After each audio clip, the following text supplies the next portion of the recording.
ও আল্লাহ, আল্লাহ গো তাকাইয়া দেখো, তুমি যে বান্দাগুলাকে জান্নাতে প্রবেশ করাইবা, এই জান্নাতি ব্যক্তিদেরকে আমি এক লাইনে করলাম, এই জান্নাতি ব্যক্তিদের মাঝে মাঝে দেখি জাহান্নামীরাও ডুইকা গেতাছে। এই জাহান্নামীদেরকে তো ফিরানো যাইতেছে না গো আল্লাহ, এই জাহান্নামীরাও জান্নাতের ভিতরে যাওয়ার জন্য পাগল হইয়া গেছে। আল্লাহ পাক তাবারক ওয়া তাআলা ফেরেশতাদেরকে ডাক দিয়ে বলবে, ও ফেরেশতা, তাদেরকে আলাদা করে দাও, তারা দুনিয়ায় থাকতে নাফরমানি করেছে, নামাজ পড়ে নাই, রোজা রাখে নাই, হজ করে নাই, যাকাত দেয় নাই, এতিমের মাল আত্মসাৎ করে খেয়েছে, তাদেরকে ছাঁটাই করে দাও। একদল জান্নাতে যাইবে আর একদল জাহান্নামে যাইবে। যারা জাহান্নামে যাইবে তাদের কপালটা বড় পুড়িয়া যাইবে, জাহান্নামীদের দলগুলা জান্নাতীদের কাতারের ভিতরে ঢুকবে।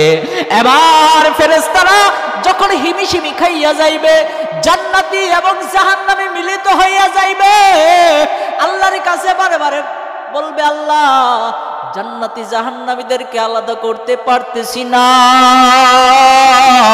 আল্লাহ পাক তাবারক ওয়া তাআলা এবার কহারিয়া ধারণ কইরা, বিশাল বড় কহার ধারণ কইরা একটা বিশাল বড় কোলা নিবে। এই কোলার ভিতরে ওই কিয়ামতের ময়দানে জান্নাতি এবং জাহান্নামী যারা আছে সবাইকে ওই কোলার ভিতরে তুলবে রে বাজান। কোলার ভিতরে তুইলা এক ফেরেশতা আল্লাহ তাআলার আদেশ পাওয়ার সাথে সাথে ওই কুলাটা দইরা বিশাল বড় একটা জাহির মারবে গো। এক জাহিরের কারণে যারা জান্নাতি তারা জান্নাতের গেটের সামনে যাইয়া পড়বে, আর যারা জাহান্নামী তারা জাহান্নামের গেটের সামনে যাইয়া পড়বে। যারা জাহান্নামী গো,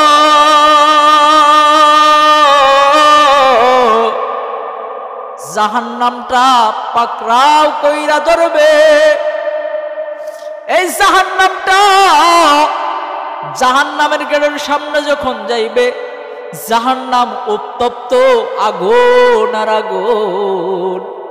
এই ব্যক্তিটা দেখা চক্ষুগুলা উল্টাইয়া দিবে, হামাখুরি দিয়া হাসরে কিয়ামতের ময়দানটা এরকম ভাবে ধরে রাখবে। জাহান্নামী ফেরেশতারা পায়ের ভিতরে শিকল লাগাইয়া পিছনের দিকে টানবে আর টানবে, আয় আয় আয়। ওই জাহান্নামী ব্যক্তি সেদিন যাইতে চাইবে না, বারবার হাসরে কিয়ামতের ময়দানটা পাকড়াও কইরা ধরবে আর আল্লাহকে বলবে, আল্লাহ আমাকে তুমি একটা সপ্তাহের জন্য পাঠাও, আল্লাহ আমাকে কি মাফ করা যায় না? এইরকম ভাবে যখন জার জার জার জার হইয়া কাঁদবে গো, এ বাজার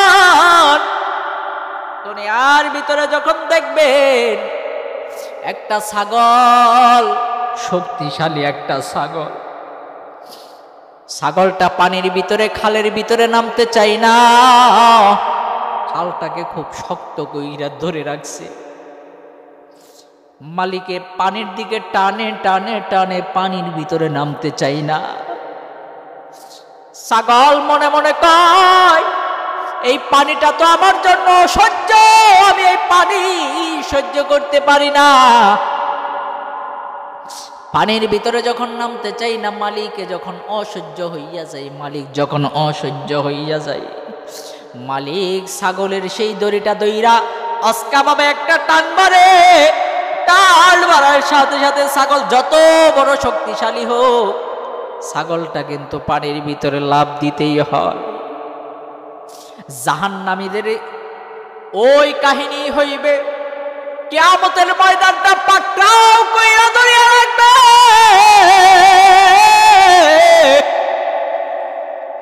আল্লাহকে ডাক দিয়া বলবে, আল্লাহ আমাদেরকে মাফ কইরা দাও, জাহান্নামে যাইতে চাইবে না। ফেরেশতা এবার রাগান্বিত হইয়া বলবে আমার থেকে তো তোমার শক্তি বেশি না। ফেরেশতা রাগান্বিত হইয়া সেই শিকলটা দইরা অস্কা ভাবে টান মারার সঙ্গে সঙ্গে জাহান্নামে পড়িয়া যাইবে। এবার কারো আমল কম কারো আমল বেশি, এইরকম একদল লোক থাকবে জাহান্নামের কিনারে, জাহান্নামটার পেটে বড় ক্ষুধা। এবার একদল লোক থাকবে কিছু আমল করছি কিছু আমল করে নাই, কিছু আমল করছে কিছু আমল বাদ দিছে গো। এইরকম একদল লোক হাসরে কিয়ামতের ময়দানে দাঁড়াইবে। হাসরে কিয়ামতের ময়দানে দাঁড়াইয়া এবার জাহান্নামীটা বারবার বারবার সামনের দিকে আগাইতে থাকবে। জাহান্নামটা যখন আগাইতে থাকবে, আমার আপনার নবী সাইয়্যিদুল মুরসালিন রাহমাতুল লিল আলামিন নবী গো, নবী আবার আল্লাহ তাআলার আরশ মহল্লার খুঁটি দইরা দুইটা চোখের পানি ছাইয়া কাটবে, আল্লাহকে বলবে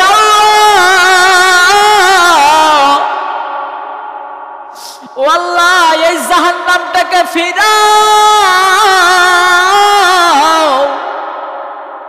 এই জাহান্নামটা যে এইরকম ভাবে সামনের দিকে আগাইতেছে গো আল্লাহ, এই জাহান্নামটা তো কে জান্নাতি কে জাহান্নামী চিনবে না।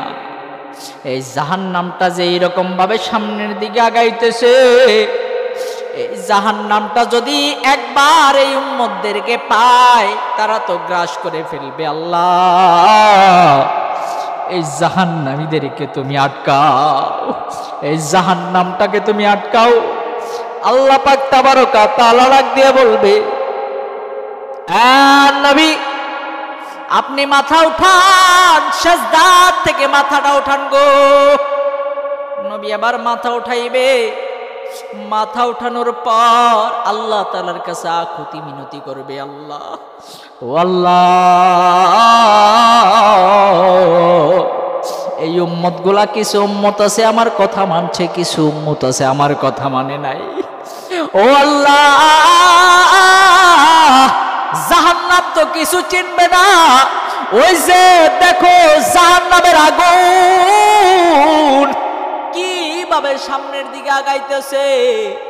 এই আগুনটা যদি এইরকম ভাবে আগাইতে থাকে, এইরকম ভাবে আগাইতে থাকে, আবার উম্মতদেরকে গ্রাস করে ফেলবে। আল্লাহ এই জাহান্নামটাকে ফিরাও, এই জাহান্নামটাকে ফিরাও ফিরাও। সমস্ত উম্মত সমস্ত নবীরা সমস্ত মানুষ সেদিন হাউমাউ কইরা শুধু বলবে ইয়া নফসি ইয়া নফসি ইয়া নফসি বলে কানবে।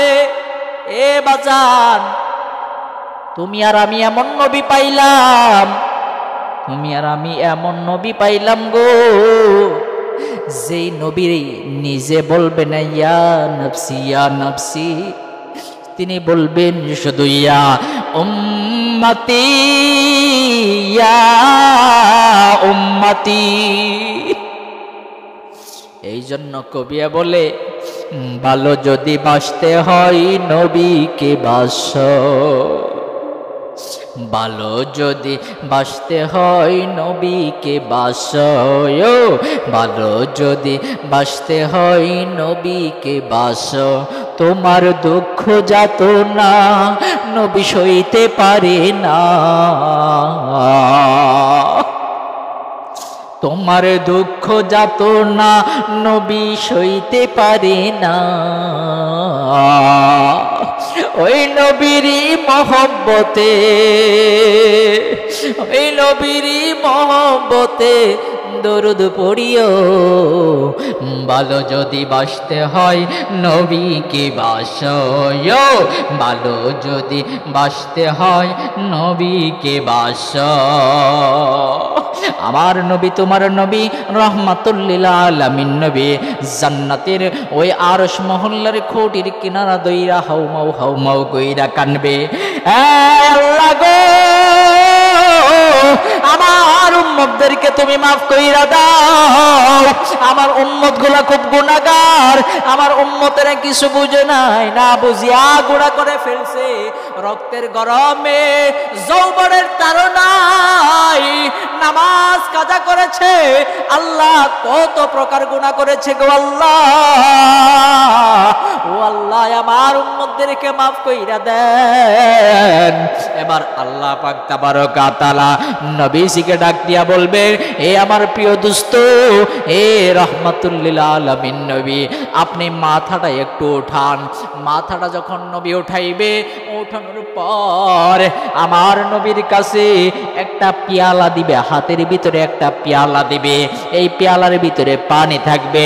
রহমাতুল লিল আলামিন নবী সাইয়্যিদুল মুরসালিন এই পানিটা লইয়া হাসরে কিয়ামতের ময়দানে চলে আসবে।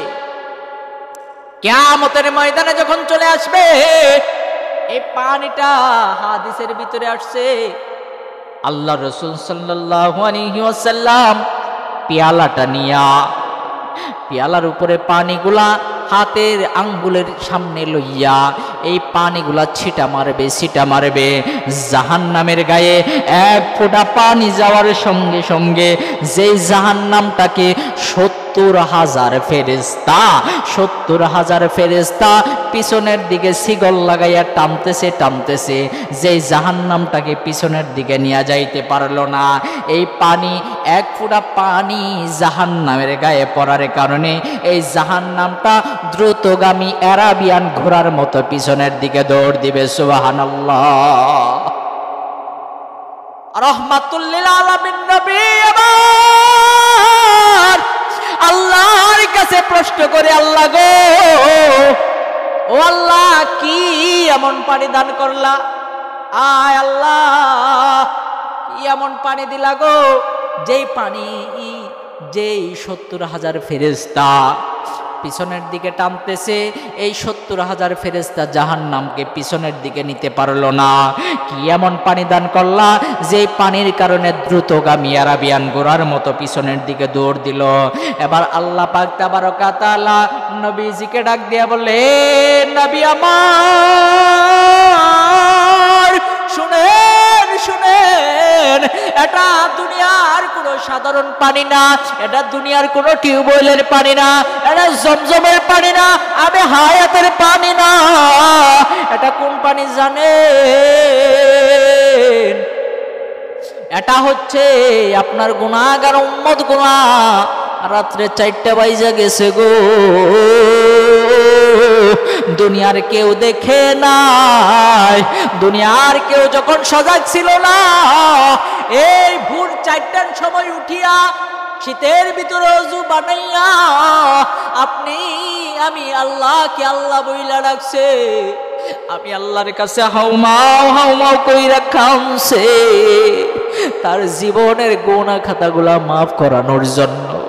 কতদিন কত রাত নির্গুমভাবে কাটাইয়া সেজদা দিছে, মাহফিলে ঘুরিয়া নিজের জীবনের গুনার কথা মনে করিয়া কত কান্নাকাটি করেছে। এই উম্মতদের চোখের পানি আমি বৃথা যেতে দেই না, তাদের চোখের পানি আমি বৃথা যেতে দেই না। আমি আল্লাহ পাক তাবারকা তাআলা এই গুনাহগার উম্মতদের চোখের পানিগুলো আমি বৃথা যেতে দেই নাই, তাদের চোখের পানিগুলোকে আমি সংরক্ষণ কইরা রাখছি। এই চোখের পানির বদৌলতে আজকে আপনার এই গুনাহগার উম্মতদেরকে আমি মাফ কইরা জান্নাতের ফয়সালা করে দিলাম। সুবহানাল্লাহ। এই জন্য এরে বাজান আপনাদের খুব মেহেরবানি কইরা বইলা যায়, আজ থেকে তওবা করবা, আর জীবনে কোনোদিন গুনাহ করবা না, নবীর আদর্শ ছাড়বা না, নবীর মুহাব্বত ছাড়বা না। এ বাজার আজ থেকে তওবা করো, কোনোদিন নামাজ ছাড়বা না, কোনোদিন নামাজ গাফিল করবা না, কোনোদিন নামাজের ভিতরে নামাজকে কোনোদিন ফাঁকি দিবা না রে বাজান। কাজের জন্য হোক, যেই কাজের জন্য হোক, নামাজকে কখনো ফাঁকি দিবা না রে বাজান। সবাই একমত আছো কিনা? আল্লাহ তাআলা সবাইকে এই দ্বীনের উপরে অটল থাকার তৌফিক দান করুক। সবাই বলো আমিন।